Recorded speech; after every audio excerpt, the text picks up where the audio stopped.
தேர்தல் பிரச்சாரத்திற்காக மதுரைக்கு வந்த மோடி அவர்கள் திருப்பரங்குன்றம் கோயிலுக்கு போய் அங்கே சாஷ்டாங்கமாக குப்பரக்க விழுந்து வணங்கினதை நம்ம எல்லாருமே பார்த்துருப்போம். இப்படி மோடி அவர்கள் திருப்பரங்குன்றத்திற்கு வந்த மறுநாளே பார்த்தீங்க அப்படின்னா சுகி சிவம் அவர்கள் கமலோடு சேர்ந்து ஒரு மேடையில் பேசுகிறார். அதில் கமல் வச்சுக்கிட்டே அவர் என்ன சொல்கிறாரு, நீங்கள்லாம் மிகப்பெரிய நடிகன் கிடையாது, உலகத்திலேயே மிகப்பெரிய நடிகன் யார் தெரியுமா, மோடி தான் அப்படின்னு சொல்லி மோடியை லெஃப்ட் அண்ட் ரைட் வாங்கியிருக்கிறாரு. அவர் பேசின அந்த வீடியோ காட்டுறேன் பாருங்க. இப்போ ஒரு சிக்கலான விஷயம் சொல்ல போறேன். அவரை விட பெரிய நடிகர் யாருன்னா நம்ம பாரத பிரதமர் தான்.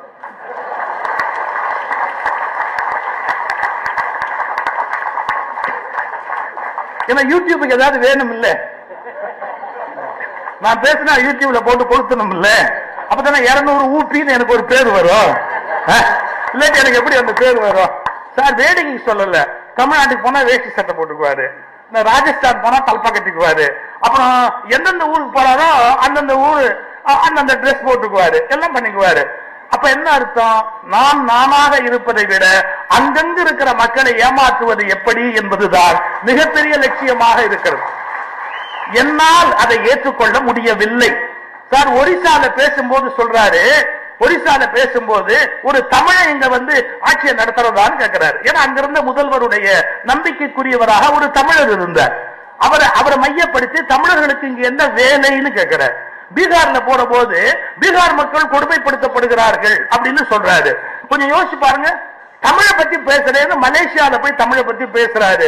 ஏன் மலேசியால போய் பேசுறீங்க? செக்கோஸ்லோவேக்கியால போய் பேசுங்க, அமெரிக்கால போய் பேசுங்க. மலேசியால தமிழன் இருக்குன்னா அந்த தமிழனை கவர் பண்ணுங்கிறதுக்காக அங்க போய் தமிழனை பத்தி பேசுறது. அதனால நான் இன்னைக்கு அவருக்கு என்ன சொல்றேன்னா, நீங்க தான் பெரிய நடிகர் அப்படிங்கிற நினைப்பை விட எங்க பாரத பிரதமர் தான் மிகப்பெரிய நடிகர். அவர் நடிக்கிற மாதிரி எவ்வளவுமே இனிமே நடிக்க முடியாது. இதுதான் என்னுடைய ஃபைனல் அந்த தரப்போற செய்தி. இவர்களுக்கெல்லாம் இந்த நேரத்தில் சவாலாக ஓரணியில் தமிழ்நாடு என்று எடுத்து நிறுத்தக்கூடிய ஒப்பற்ற பெருமையோடு நம்முடைய முதல்வர் வாழுகிறார். அவருக்கு நீண்ட ஆயுள், நிறைந்த உடல் நலம், உங்களுடைய அன்பு, உழைப்பு, ஆசி இவையெல்லாம் இருக்குமானால் அவர்கள் மீண்டும் முதல்வராக பதவியேற்கிற நல்ல காட்சியை நீங்கள் கண்ணால் காண முடியும் என்பதை சொல்லி என்னை அழைத்தமைக்கு நன்றி பாராட்டி வணங்கி விடைபெறுகிறேன். நன்றி. சுகி சிவம் அவர்கள் சுட்டிக்காட்டிய அந்த ஒடிசா மேட்டரா இருந்தாலும் சரி, பீகார் மேட்டரா இருந்தாலும் சரி, அது 100க்கு 100 உண்மை அப்படின்னு தான் சொல்லுவேன். ஏன்னா பிரதமர் மோடி அவர்கள் இதுவரைக்கும் திருப்பரங்குன்றம் வந்திருக்கிறாரா? எத்தனையோ முறை தமிழ்நாட்டுக்கு வந்திருக்கிறார். ஒரு முறை கூட திருப்பரங்குன்றத்துக்கு போனதே கிடையாது. ஆனால் இந்த முறை ஏன் போறாரு? இந்த முறை அங்க பாஜக கும்பல் ஒரு கலவர நோக்க திட்டத்தை செயல்படுத்திக்கிட்டு இருக்கிறாங்க. அந்த கலவர திட்டத்திற்கு ஒரு செயல் வடிவத்தை கொடுக்கணும் அப்படின்றக்காக இவர் திருப்பரங்குன்றம் போறாரு.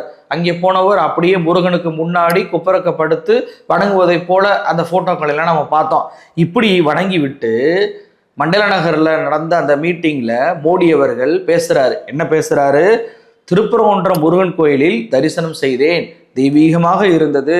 தமிழ்நாடு மற்றும் ஒட்டுமொத்த தேசத்தின் மக்களுக்காக இறைவனிடம் வேண்டினேன். தரிசனம் செய்த போது எனக்கு மிகவும் வருத்தமாக இருந்தது.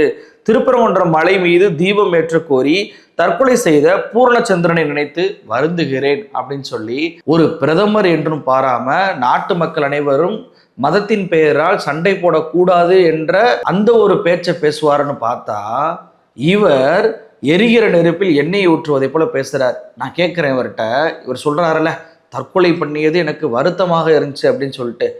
தமிழ்நாட்டில் நீட் தேர்வுக்கு எதிராக ஒவ்வொரு வருடமும் அந்த தேர்வால் பாதிக்கப்பட்டு அனிதாலேருந்து பல்வேறு மாணவ மாணவிகள் தற்கொலை பண்ணுறாங்கல்ல, ஏன் அந்த தற்கொலைகள்லாம் உங்களுக்கு வருத்தத்தை வர வைக்க மாட்டேது? இப்படி மாணவிகள்லாம் தற்கொலை பண்ணுறாங்களே அப்படின்னு சொல்லிட்டு அந்த நீட் தேர்வையை ரத்து பண்ண மாட்டீங்க.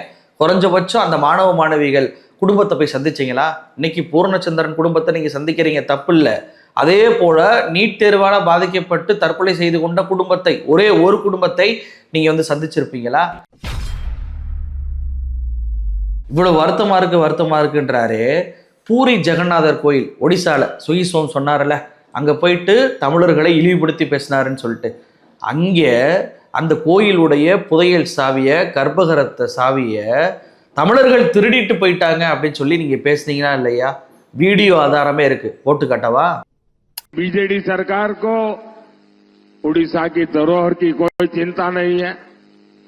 जगन्नाथ जी के श्री रत्न भंडार को लेकर जो कुछ हो रहा है उससे पूरा उड़ीसा बहुत गुस्से में है। अब लोग कहते हैं कि श्री रत्न भंडार की चाबी तमिलनाडु चली गई है, कहते हैं। अभी किसने भेजी है भाई तमिलनाडु? ये तमिलनाडु कौन ले गया है?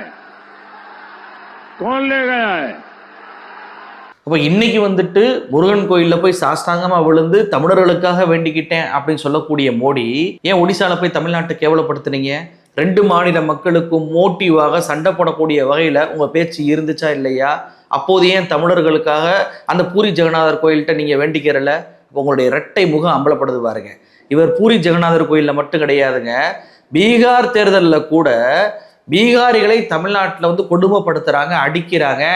அப்படி அடிக்கக்கூடிய ஆட்சியில் இருக்கக்கூடிய முதலமைச்சரை கூப்பிட்டு ராகுல் காந்தி இங்கே ஒரு மீட்டிங்கை போடுறாரு பாருங்க.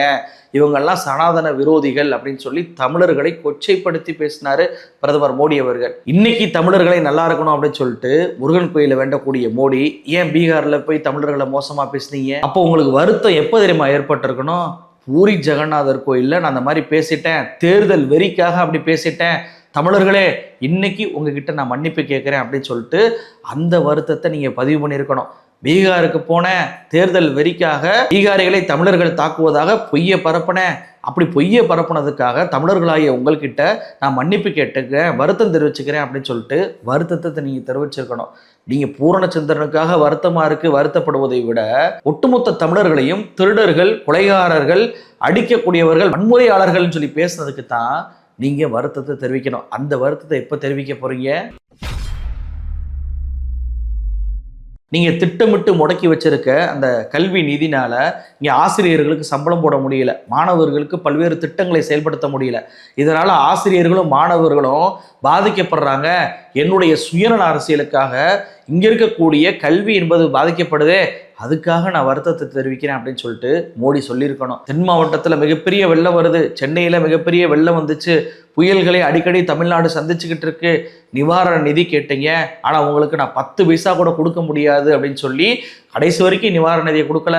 ஆனால் என்ன சொந்த மாநிலமான குஜராத்துக்கு நான் 1000 கோடியெல்லாம் ஒதுக்கி வச்சேன், ஆனால் உங்களுக்கு கொடுக்காம போனதற்கு நான் இன்னைக்கு என்னுடைய வருத்தத்தை தெரிவிச்சுக்கிறேன் அப்படின்னு சொல்லிட்டு அந்த வருத்தத்தை தான் நீங்கள் பதிவு பண்ணியிருக்கணும். மதுரை மக்களே, நீங்கள் வசதியாக பயணம் பண்ணுவதற்காக மெட்ரோ கேட்டீங்க, அந்த மெட்ரோ மூலமாக எங்களுக்கு வருமானம் என்பது வரும் அப்படின்னு தெரிஞ்சும் கூட திட்டமிட்டு மெட்ரோவை உங்களுக்கு கொடுக்க விடாம நான் தடுத்துக்கிட்டு இருக்கேன், அதனால நான் வருத்தத்தை தெரிவிச்சுக்கிறேன் அப்படின்னு சொல்லிட்டு அந்த வருத்தத்தை மோடி அவர்கள் தெரிவிச்சிருக்காங்க. உங்களுக்கு பின்னாடி அறிவிச்ச எய்ம்ஸ் எல்லாத்தையுமே கட்டி முடிச்சு திறந்து இன்னைக்கு அந்தந்த மாநில மக்கள் மிகப்பெரிய அளவுக்கு பயன்பட்டுட்டு வராங்க. ஆனால் தேர்தலுக்காக எய்ம்ஸ் 2019 அறிவிச்சுட்டு 6 வருஷமா அந்த பில்டிங்கை கட்டிக்கிட்டே இருக்கேன், அதனால உங்களுக்கு என்னுடைய வருத்தத்தை தெரிவிச்சுக்கிறேன் அப்படின்னு சொல்லிட்டு மோடி அவர்கள் தன்னுடைய வருத்தத்தை பதிவு பண்ணியிருக்கணும். ஆனால் அந்த வருத்தத்தைலாம் மோடி அவர்கள் பதிவு பண்ணவே இல்லை. எந்த வருத்தத்தை பதிவு பண்ணுறாரு? தமிழர்களுக்குள்ள மத ரீதியாக சண்டை போடக்கூடிய ஒரு வேலை திட்டம் இருந்துச்சுன்னா அந்த திட்டத்திற்காக இவர் வருத்தம் தெரிவிப்பதை பார்க்க முடியுது. அப்போ உங்களுடைய நோக்கம் என்ன? கலவரம் தானே. இது மட்டும் இல்லைங்க, சுகீஸ்வம் சொல்வதை போல இவரை போல ஒரு நடிகனை பார்க்கவே முடியாது. எந்த அளவுக்கு நடிச்சிருக்காரு அப்படின்னா, அதே கூட்டத்தில் அவர் பேசுறாரு, நம்மளுடைய ஆட்சி அமைந்ததும் போதை மாஃபியாக்களுக்கு எதிராக கடும் நடவடிக்கையை தமிழ்நாட்டில் நம்ம எடுப்போம், தமிழ்நாட்டில் போதை இல்லா மாநிலத்தை உருவாக்குவோன்றாரு. போதை பொருள் இந்தியாவில் வந்துட்டு விளைவிக்கப்படுதா? இல்லை, வெளிநாட்டில இருந்து தானே வருது. வெளிநாட்டிலிருந்து இந்தியாவுக்குள்ள நுழையதை தடுக்க வேண்டிய பொறுப்பு யார்கிட்ட இருக்கு?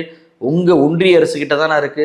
உங்களுடைய சொந்த மாநிலமான குஜராத்தில் தான் விமான வழியாகவும் சரி, கப்பல் வழியாகவும் சரி, பல்வேறு போதைப் பொருட்கள் வெளிநாடுகளிலிருந்து உள்ள நாட்டுக்குள்ள அனுமதிக்கப்படுது. போதைப் பொருள்லாம் திடீரென எலி சாப்பிட்டு போயிருச்சு, அதெல்லாம் எங்கே போச்சுன்னே தெரில அப்படின்னு சொல்லிட்டு நீங்கள் போலீஸ் ஸ்டேஷனில் எஃப்ஐஆர் போடுவதெல்லாம் நாட்டு மக்கள் பார்க்காம இருக்காங்களா? உங்களுடைய குஜராத் மாநிலத்தில் பிடிபடக்கூடிய போதைப் பொருட்களுடைய எண்ணிக்கை எவ்வளவு அப்படின்றது தமிழ்நாட்டு மக்களுக்கு தெரியாதுன்னு நீங்கள் நினைக்கிறீங்களா? அப்போ உங்களுடைய குஜராத் மாநிலத்தை நீங்கள் கண்காணித்தாலே ஒட்டுமொத்த நாடு முழுவதும் போதைப் பொருள் உள்ளே நுழைவது தடுக்கப்படும். ஆனால் நீங்கள் என்ன சொல்கிறீங்க? நான் ஆட்சிக்கு வந்தோம்னா போதைப் பொருள் இல்லாத மாநிலமாக போதைப் பொருள் மாஃபியாவுக்கு எதிராக நடவடிக்கை எடுப்போன்றீங்க. ஏன் ஆட்சிக்கு வந்தாதான் எடுப்பீங்களா? ஒன்றிய அரசு கிட்ட போதைப் பொருள் தடுப்பு பிரிவு இல்லையா? இப்போதே வந்து தடுக்க வேண்டியதானே? மாஃபியாக்களை பிடிக்க வேண்டியதானே? இது வரைக்கும் எத்தனை மாஃபியாக்களை நீங்க பிடிச்சிருக்கிறீங்க? ஏதாவது ஒரு மாநிலத்தில் போதைப் பொருள் மாஃபியா இவர்தான், இவரை நாங்கள் பிடித்திருக்கிறோம் அப்படின்னு சொல்லிட்டு ஒரே ஒரு ஆளை வந்து காட்ட முடியுமா? காட்ட முடியாதே. அப்போ எதற்கு இந்த பேச்சு பேசுறீங்க? சுகீஸ்வரம் சொல்வதை போல நடிப்பு தான். அப்ப தேர்தலுக்கு தேர்தல் இவர் நடிப்பை வெளிப்படுத்துவதை நாட்டு மக்களால பார்க்க முடியுதா இல்லையா? இதை விட ஒரு கொடுமை என்ன தெரியுமாங்க? இந்த திருப்பரங்குன்றம் விவகாரத்தில் நான் சொன்னேன்ல, இதுவரைக்கும் இவர் திருப்பரங்குன்றம் வந்ததே இல்லை, இப்போதான் வந்திருக்கிறாரு, கலவர திட்டத்திற்காக தான் வந்திருக்கிறாருன்னு சொல்லி. இவர் வந்துட்டு போற மறுநாளே பார்த்தீங்கன்னா உயர்நீதிமன்ற மதுரை கிளையில் ஒரு தீர்ப்பு வந்து வருது. மதுரை மாவட்ட ஆட்சியர் வந்து நான் 144 போட்டு அந்த கார்த்திகை தீபத்தை நீதிபதியோட உத்தரவை பின்பற்ற முடியாமல் போனதற்கு பொது மன்னிப்பு கேட்குறேன் அப்படின்னு சொல்கிறார். உடனே நீதிபதியாக இருக்கக்கூடிய திரு GR சுவாமிநாதன் அவர்கள் என்ன கேட்குறாரு அப்படின்னா, அப்போ ஒன்று பண்ணுவோம், கார்த்திகை தீபம் ஏற்றக்கூடிய அந்த தீபத்தூண், சர்வேக்களில் தான் தீபத்தூண்ன்றாரு, அந்த தீபத்தூணில் 5 பேர் பூஜை செய்வதற்கு அனுமதி கொடுப்பீங்களா? அந்த 5 பேரை நானே வந்து ரெடி பண்ணி கொடுக்குறேன், தீபத்தூண்ல தீபம் ஏற்றுவதற்கு ஒரு முன்படியாக இந்த விஷயம் இருக்கட்டுமே அப்படின்னு சொல்லி கேட்டிருக்கிறாரு. எதற்காகங்க பூஜை? கார்த்திகை தீபத்தை மலை உச்சியில் ஏற்ற வேண்டும் என்பதுதான் வழக்கு. அப்போ மறுதடவை கார்த்திகை தீபம் வரும்போது அதில் ஏற்றலாமா இல்லையா என்பதை உச்சநீதிமன்றத்திற்கு மேல்முறையீடு போனாங்களா இல்லையா அப்படின்றத வச்சு முடிவு பண்ணிக்கிறலாம். அது வரக்கூடிய கார்த்திகை தீப நாளில் முடிவெடுக்கக்கூடிய ஒரு விஷயம். ஆனால் இவர் என்ன பண்ணுறாரு, பூஜை அதுக்கு முன்னாடி பண்ணணும் அப்படின்றாரு. எந்த ஊர்ல தீபத்தூணுக்கு பூஜை பண்ணாங்க? அப்போ உங்களுடைய நோக்கம் என்னவா இருக்கு? இதே மாதிரி தாங்க அயோத்தியில வந்து பார்த்தீங்கன்னா முதல்ல அங்கே ஒரு ராமர் சிலையை போய் உள்ள வச்சிடுறாங்க. முஸ்லீம்கள் அதை வந்து தூக்கி எடுத்து போட்டிருக்கலாம் இரவோடு இரவாக. ஆனால் நேர்மையாக காவல்துறையிட்ட போய் புகார் கொடுக்குறாங்க. அதுல இருந்து தான் அந்த பிரச்சனை ஆரம்பிக்குது. ராமர் வந்து உள்ள இருந்திருக்கிறாரு, அது ராமர் கோயில் அப்படின்னு சொல்லி. அப்போ என்ன ஆகுது, காலப்போக்கில் அங்கே இந்துக்கள் பூஜை செய்வதற்கு அனுமதி வேண்டும் அப்படின்னு சொல்லி கேட்குறாங்க. அந்த அனுமதி என்பது கொடுக்கப்படுது. அதன் பின்புதான் மிகப்பெரிய அளவுக்கு அது கோயில் என்ற பிரச்சாரம் முன்னெடுக்கப்பட்டுச்சு. இப்போ தீபம் ஏற்றணும் அப்படின்றதான முதல் வழக்கு. தீபம் ஏற்றுவோம் ஏற்றக்கூடாது என்பது இப்போ வழக்கு நிலுவையில் இருக்கு. மேல்முறையீடு போவாங்களா அப்படின்ற சந்தேகமா இருக்கு. ஆனா இங்க என்ன பண்ண ஆரம்பிச்சிட்டாங்க, இப்ப பூஜை பண்ணுவோம் அப்படின்னு சொல்லி அடுத்து கேட்குறாங்க.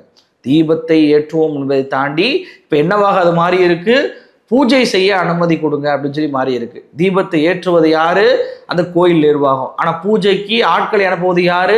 நீதிபதி GR சுவாமிநாதன். அந்த 5 பேர் யாராக இருக்கும்? தீபம் ஏற்றுவதே ராமர் ரவிக்குமாரை தான் ஏற்றணும் அப்படின்னு சொல்லிட்டு நீதிபதி சொன்னாரா இல்லையா? அப்ப பாஜகவை சேர்ந்த இந்துத்துவ அமைப்பை சேர்ந்த 5 பேரை தானே அனுமதிப்பாரு. அப்ப இங்க கோயில் நிர்வாகமே தீபம் ஏற்றுவது தடுபடுதா இல்லையா? கோயில் நிர்வாகம் சார்பாக பூஜை பண்ணணும் அப்படின்னு சொல்லியிருந்தாலும் பரவாயில்ல, இவர் 5 பேரை இவரே நியமிக்கிறேன்றாரு. அப்ப பூஜையை பண்ண ஆரம்பிப்பாங்க. பூஜை பண்ணியாச்சு, அதுல ஒரு கோயிலை கட்டுவோம் அப்படின்வாங்க. கோயிலுக்கு இடைஞ்சலா தர்கா இருக்கு, அந்த தர்காவை அகற்றுங்க அப்படின்வாங்க. இப்படிதான் பாபர் மசூதி உருவாச்சு அந்த பிரச்சனை. அதே போலவே இப்ப இந்த தர்காவை மாற்ற வேண்டும். எப்படி எச்ராஜா சொன்னாரு, அயோத்தியா மாற்றுவோமா, அதான் இங்க முதல் படியே அப்படின்னு சொன்னாரா இல்லையா? அதுக்குரிய வேலையை மோடி வந்த மறுநாளே பண்றாங்க பாருங்க. அது ஒரு நீதிபதி அவர்களே சுட்டிக்காட்டி பேசுவது தான் இன்னைக்கு ஒட்டுமொத்த பொதுமக்களுக்கு மிகப்பெரிய அதிர்ச்சியை கொடுத்துருக்கு. தொடர்ச்சியாக GR சுவாமிநாதன் அவர்கள் கொடுக்கக்கூடிய தீர்ப்புகளை எல்லாம் உச்சநீதிமன்றம் ரத்து பண்ணிக்கிட்டு இருக்கு. ஏற்கனவே வந்து ஆளுநருக்கு துணைவேந்தர்கள் நியமிக்கக்கூடிய அதிகாரம் இல்லை அப்படின்ற அந்த ஒரு மசோதாவை தடுத்து நிறுத்தி வச்சாரு. உச்சநீதிமன்றம் இவர் கொடுத்த அந்த தீர்ப்பு என்பது தவறானது, எப்படி இவ்வளவு அவசரம் காட்டினீங்க, விடுமுறை அமர்வு எப்படி இவ்வளவு அவசரம் காட்டுச்சு அப்படின்னு சொல்லி அந்த தீர்ப்பையை ரத்து பண்ணிட்டு வேற ஒரு நீதிபதியை வச்சு தீர்ப்பு கொடுங்க அப்படின்னு சொல்லிட்டு மிக அழகாக உச்சநீதிமன்றம் சொல்லியிருக்கு. இவர் தான் திண்டுக்கல்ல இதே போல ஒரு பலகக்கல், அதை வந்து கோயில், அதில் தீபம் ஏற்றுக்கணும்னு சொல்லி உத்தரவு போட்டதை மதுரை உயர் நீதிமன்ற கிளையே வந்து ரத்து பண்ணுச்சு. மேல்முறையீடு பண்ணதில் வந்துட்டு இவர் கொடுத்த அந்த தீர்ப்பு என்பது ரத்து அப்படின்னு சொல்லுச்சு. அப்போ தொடர்ச்சியாக இவருடைய தீர்ப்பு என்பது ரத்து செய்யப்படக்கூடிய வாய்ப்பு இருக்கும்போது உச்சநீதிமன்றத்தில் தமிழ்நாடு அரசு இவர் கொடுத்த தீர்ப்புக்கு எதிராக மேல்முறையீடு பண்ணுமா இல்லையா என்ற கேள்வி நிலுவையில் இருக்கும்போது கார்த்திகை தீபம் வர்ற அன்னைக்கு எடுக்கக்கூடிய முடிவை எதற்காக பூஜை என்று மாட்டி இவர் செய்யணும்? எதற்காக இந்த ஏற்பாடை இவர் பண்ண வேண்டும் என்பதுதான் இன்னைக்கு பொதுமக்கள் கேட்கக்கூடிய ஒரு கேள்வியாக இருக்கு. இப்ப திருப்பரங்குன்றத்துல பாஜக ஏற்படுத்திய குழப்பம், பிரதமர் மோடியுடைய வருகை, இன்னைக்கு நீதிமன்ற தீர்ப்பு அப்படின்னு சொல்லி இதோடைய பயணம் என்பது மதுரை மக்களுடைய மத நல்லிணக்கத்தை உடைக்கக்கூடிய வகையில், சிதைக்கக்கூடிய வகையில் இருக்குது அப்படின்றது தான் இன்னைக்கு சமூக ஆர்வலர்களும் அரசியல் விமர்சகர்களும் வைக்கக்கூடிய பார்வையாக இருக்குது. இந்த சதி திட்டத்தை தேர்தல் வரைக்கும் தான் இது நடக்கும். ஏன்னா 2021 தேர்தலில் வேலி யாத்திரையெல்லாம் போனாங்க, மிகப்பெரிய அளவுக்கு வெற்றிவேல் வீரவேல்லாம் சொன்னாங்க. 2021 தேர்தல் முடிஞ்ச பிறகு வெற்றி வேலையும் காணா வீர வேலையும் காணா பாஜக கிட்ட. இப்போ மறுபடியும் தேர்தல் வந்தோடனே வெற்றிவேல் வீரவேல் திருப்பரங்குன்றம் அப்படின்னு சொல்லி வந்திருக்கு. 2026 தேர்தல் முடிஞ்சோடனே அதுவும் காணாமல் போயிடும். ஆனால் நாம வசிக்கக்கூடிய நாம இந்த பிரச்சனையில் சிக்கிக்கிட்டோம் அப்படின்னா காலம் முழுக்க நாம தான் அவதிப்படணும். காலம் முழுக்க அண்ணன் தம்பியாக வாழ்ந்த நமக்குள் சண்டை ஏற்பட்டால் அது மிகப்பெரிய வடுவாக கால வரலாறாக மாறி காலம் முழுவதும் பின்னாடி வரக்கூடிய சந்ததிகள் நம்மை இழிவாக பார்க்கக்கூடிய நிலைமை என்பது நமக்கு தான் வரும். அப்போ தேர்தலுக்கு தேர்தல் ஏற்படக்கூடிய இந்த முழக்கங்களை, தேர்தலுக்கு தேர்தல் நடிக்கக்கூடிய இந்த நடிப்புகளை எல்லாம் கடந்து அமைதியாக சென்றோம் என்றால் தமிழ்நாடு தமிழ்நாடாக இருக்கும். அந்த தமிழ்நாட்டை போற்றி பாதுகாக்கக்கூடிய கடமை என்பதும் நமக்கு இருக்கு. அந்த கடமையை நாம் கண்டிப்பாக நிறைவேற்ற வேண்டும் என்பதுதான் என்னுடைய எல்லோருடைய கோரிக்கை. நன்றி.